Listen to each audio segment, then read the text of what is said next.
Exams ज़्यादा दूर अब है नहीं, है ना? और ऑफ कोर्स कोरोना की वजह से क्लासेस लगी नहीं है, ऑनलाइन क्लासेस में इतनी बड़ी प्रिपरेशन नहीं हुई, तो बहुत सारे स्टूडेंट्स होंगे जिनकी तैयारी बहुत बढ़िया से नहीं हो पाई है।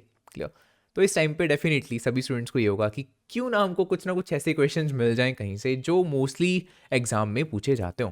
ठीक है, सो इस वीडियो में हम वही डिस्कस करने वाले हैं, Punjab school education board class 10th के फिजिक्स के मोस्ट इंपॉर्टेंट क्वेश्चंस। ठीक है, पिछले कुछ सालों के क्वेश्चन पेपर्स को मैंने एनालाइज किया है और जो क्वेश्चंस बार बार उन सालों में पूछे गए हैं उनको हम डिस्कस करने वाले हैं इस वीडियो में। Let's start this video.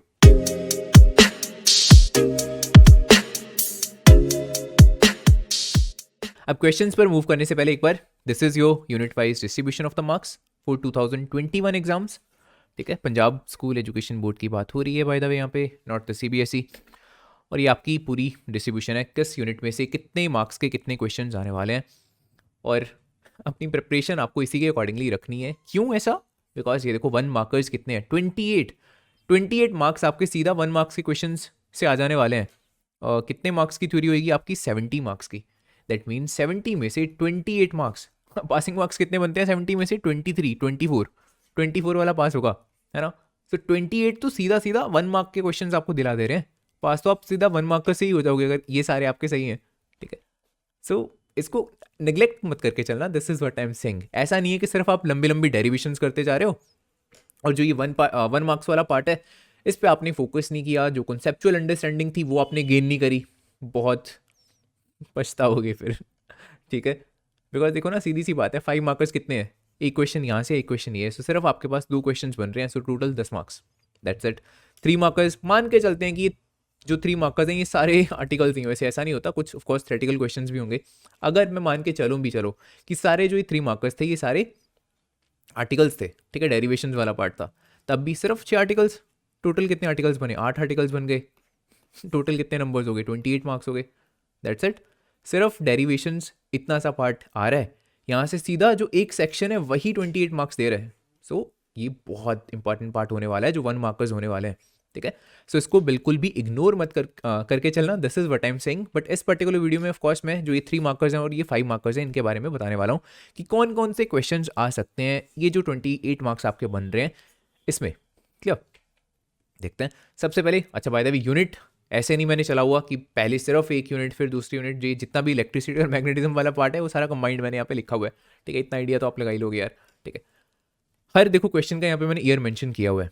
Okay, Wheatstone bridge क्या होता है, इसकी बैलेंस्ड कंडीशन क्या होती है, ये सारा कुछ आपको पता होना चाहिए। सर्किट डायग्राम वगैरह इसका प्रॉपर्टी आपको पता होना चाहिए। क्लियर? क्या होता है एडी करंट्स, क्या होते हैं, इससे छुटकारा पाने के लिए हम क्या कर सकते हैं, ये चीज़ें पता होनी चाहिए, राइट ना? कैसे डील किया जा सकता है इनसे। देन डिराइव करना आपको कितना टॉर्क एक्ट कर रहा है किसी भी इलेक्ट्रिक डायपोल पे जब उसको किसी भी एक्सटर्नल यूनिफॉर्म इलेक्ट्रिक फील्ड में हम रखेंगे। इलेक्ट्रिक डायपोल आपको पता ही है क्या होता है, 2 चार्जेज हैं, this is negative charge, this is positive charge, और सेपरेटेड बाय डिस्टेंस 2L, और इसको हमने एक्सटर्नल मैग्नेटिक फील्ड में रखा। और बाय द वे ऐसा नहीं होगा, इसको हमने कुछ ऐसे रखा हुआ है एट सर्टेन एंगल, है ना? This is minus Q, this is plus Q.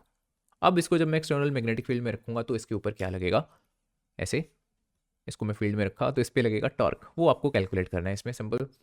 Then the electric potential at a particular point due to electric dipole, सीधा सीधा इसकी डेरिवेशन है। Van de Graaff generator, conversion of galvanometer, ये बहुत important है, right? कैसे आप कन्वर्ट कर सकते हो गैल्वेनोमीटर को एमीटर में और वोल्ट मीटर में, वेरी इंपॉर्टेंट। ठीक है, देन ये भी बहुत इंपॉर्टेंट है, energy stored in a capacitor, जिनके साथ मैं स्पेसिफिकली बोल रहा हूँ मोस्ट इंपॉर्टेंट, तो इट मीन्स लिटरली कि वो बहुत ज़्यादा इंपॉर्टेंट है, right? Energy stored in a capacitor, और जो वोल्ट मीटर और मीटर में कन्वर्ट करना है गैल्वेनोमीटर को। Then the comparison of the EMF of the two cells, ये भी मोस्ट इंपॉर्टेंट क्वेश्चन बनता है।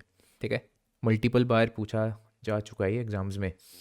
Then what is the principle construction and working of a transformer, ये एसी में आएगा बाय द वे, यहाँ पे मैंने गलती से रख दिया हुआ है इलेक्ट्रिसिटी एंड मैग्नेटिज्म में, बट इंपॉर्टेंट क्वेश्चन है, right? Coulomb's law in vector form and limitations इसकी बहुत ज़रूरी है, सिर्फ वेक्टर फॉर्म करके मत छोड़ देना, ऑफ कोर्स लिमिटेशन साथ में इसकी पूछी जाती हैं। एंड ये भी काफ़ी इंपॉर्टेंट क्वेश्चन बनता है यहाँ पे, right? Force acting on a current carrying state conductor kept in a uniform magnetic field. ठीक है, then meter bridge, very important, this is very very important. Capacitance, किसी कैपेसिटर की, पैरेलल प्लेट कैपेसिटर की हम बात कर रहे हैं, जब उसके अंदर हमने डाइलेक्ट्रिक स्लैब प्लेस कर दी तो कैसे चेंज होती है, क्या इफेक्ट हमको देखने को मिलेगा, राइट। जब मैंने लेट से डाइलेक्ट्रिक स्लैब नहीं रखी थी और जब मैंने डाइलेक्ट्रिक स्लैब उसके अंदर प्लेस कर दी, क्या डिफरेंस हमको देखने को मिलेगा, वो ये क्वेश्चन पूछा जाता है, very important, right. Using ampere circuital law obtain an expression for the magnetic field well inside the solenoid of the finite length। ये क्वेश्चन आपको करना है। जितने भी ये क्वेश्चंस हैं ये सारे वही क्वेश्चंस हैं जो पिछले कुछ सालों में आए हुए हैं, तो इन क्वेश्चंस में से बिल्कुल भी कोई भी डेरिवेशन आपको स्किप नहीं करनी है, ऑफ कोर्स, राइट है। Using the potentiometer to measure the internal resistance, इसके आपको 2-3 एप्लीकेशंस लिखी होंगी, वो सभी देख लेना, राइट। पोटेंशियोमीटर की हेल्प से आप 2-3 चीज़ें कर सकते हो, उनमें से एक है ये इंटरनल रेजिस्टेंस को मेजर करना, क्यों।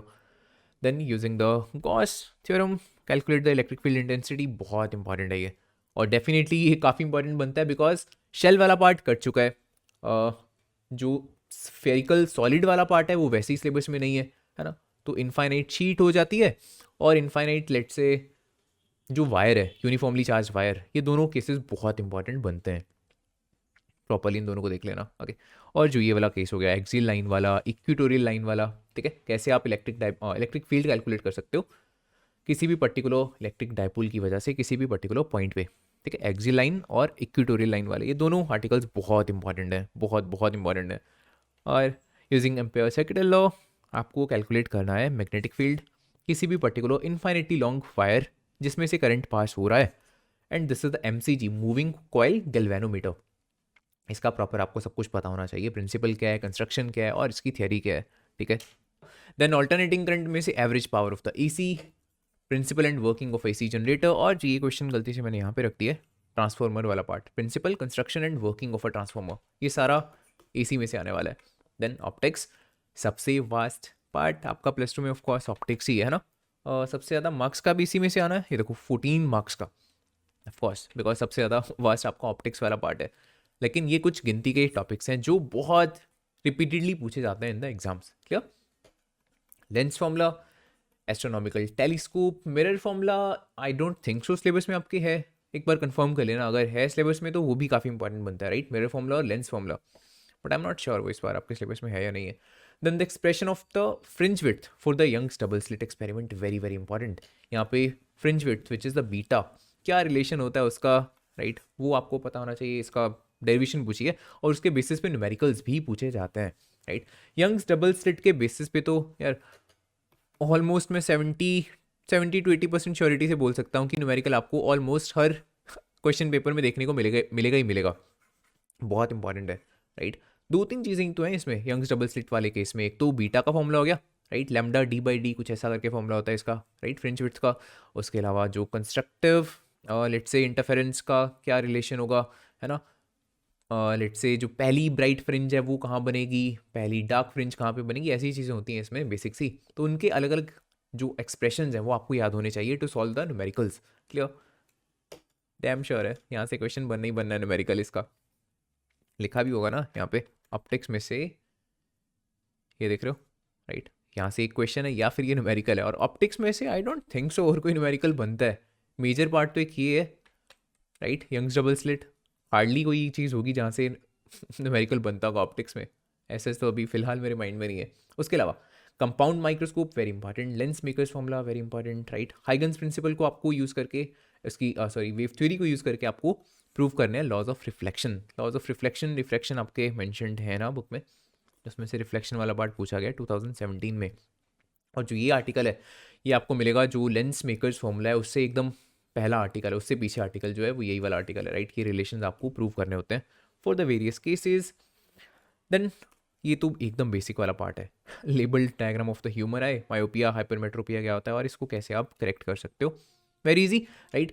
ये सारे आर्टिकल्स ढंग से देख लेना बिकॉज मोस्ट प्रोबेबली आपको कोई ना कोई क्वेश्चन इसमें से देखने को मिलेगा ही मिलेगा, राइट, वेरी इंपॉर्टेंट है ये सारे articles. Then we have the semiconductors, ये ऐसा यूनिट है जिसमें से मोस्टली पार्ट बनता है थ्योरेटिकल, राइट, थ्योरी बेस्ड ज़्यादा पार्ट है इसमें से, लेकिन ये क्वेश्चन काफ़ी इंपॉर्टेंट बनता है यहाँ से, जो करेक्टरिस्टिक्स होते हैं उसके, राइट, पीएन जंक्शन के जो डायोड होता है, ओके, कोई भी डायोड है, let's say this is the diode,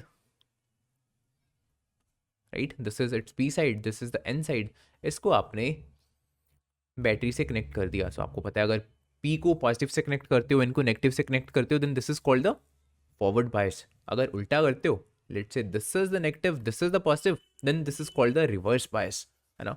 तो इन दोनों के कैरेक्टरिस्टिक्स पूछे जा सकते हैं। देखो 2017 टू 2019 में फॉरवर्ड बायस के कैरेक्टरिस्टिक्स पूछे गए हैं। कैसा ग्राफ देखने को मिलता है, कुछ ऐसा ग्राफ होता है इन द फॉरवर्ड बायस। ये आपको एक्सप्लेन करना है कि क्यों ऐसा ही केस आपको देखने को मिल रहा है। This is by the way the potential difference, this is the current, okay, and ये वाला जो ग्राफ है दिस इज द फॉरवर्ड बायस, ठीक है ना।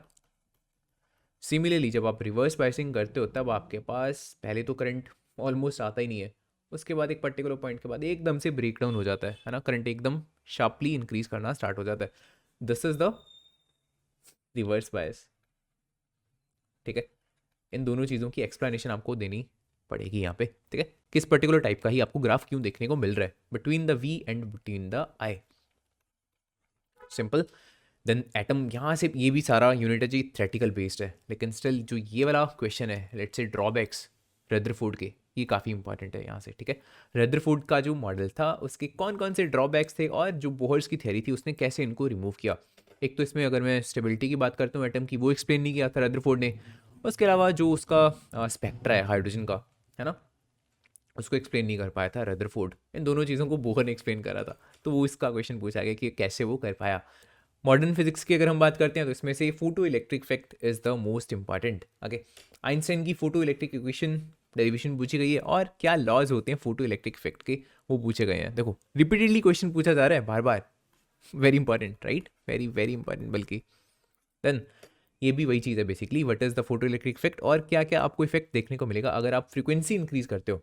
आपको पता है is equals h nu, frequency बढ़ाओगे तो एनर्जी बढ़ रही है, उसकी वजह से करंट पे क्या इफेक्ट देखने को मिलेगा, मिलेगा भी या नहीं देखने को मिलेगा। और इंटेंसिटी को अगर आप इंक्रीज करोगे तो फोटो इलेक्ट्रिक इफेक्ट पे क्या इफेक्ट आपको देखने को मिलेगा। ये सिंपल सा थ्योरेटिकल टॉपिक है, ये देखो पूछा गया, राइट। तो ये इंपॉर्टेंट क्वेश्चंस बनते हैं हमारे फिजिक्स में से अगर मैं पंजाब बोर्ड की बात करता हूँ, राइट। इनमें से कोई भी एक भी सिंगल क्वेश्चन ऐसा नहीं होना चाहिए जो आप स्किप करके जाओ फॉर द बोर्ड एग्जाम्स।